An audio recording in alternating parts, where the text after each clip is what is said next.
And the war in Gaza has been going on for almost 15 months now. The death toll continues to mount. In the past 24 hours, Israeli airstrikes have killed at least 43 Palestinians across the territory. This includes 11 people in a tent encampment sheltering displaced families. The camp in the Al-Mawasi district was designated as a humanitarian zone for civilians. But the Israeli military says it followed international law and took feasible precautions to mitigate civilian harm. The Israeli military has accused Hamas militants of using built-up residential areas for cover, which the group denies. 6 others were killed in another Israeli airstrike on the Interior Ministry headquarters in Khan Yunis. Rescuers were seen clearing rubble following the attack, which damaged tents could be seen nearby. The IDF says it targeted Hamas militants who were operating in a command and control center embedded inside the municipality building in the humanitarian area.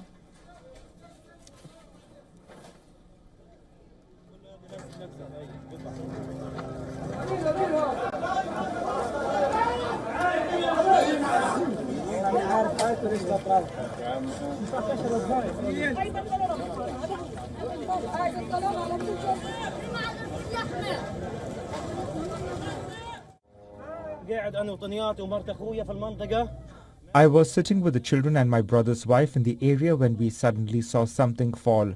It turned the entire area into dust, took away the tents and the entire area. We were screaming. I did not know where my children were or where my wife was. I started running like crazy. There I found a man lying. His head was cut off.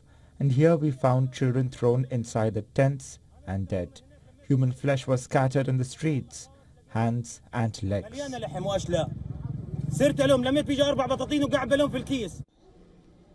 After Israel's recent raid of the Kamal Adwan hospital in northern Gaza, the UN Security Council is set to meet for an emergency meeting to discuss the raid. However, no practical implications are expected from the meeting. Israel says it targeted the hospital after Hamas fighters once again began operating in and around the site.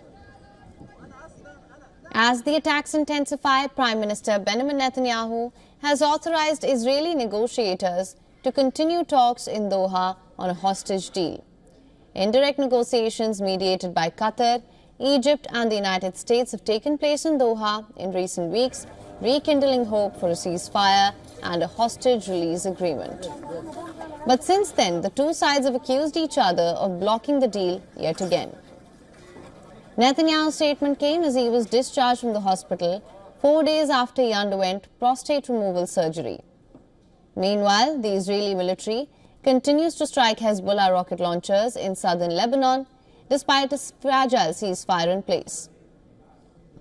The truce took effect on the 27th of November and has been marked by mutual accusations of violations from both sides.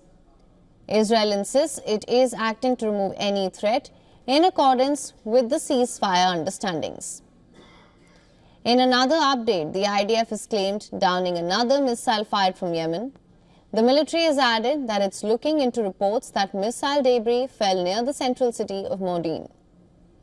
The attack occurred early morning, waking millions of people and sending them scrambling to air raid shelters. Yemen's Iran-backed Houthi rebels have launched missiles and drones at Israel nearly every day in recent weeks.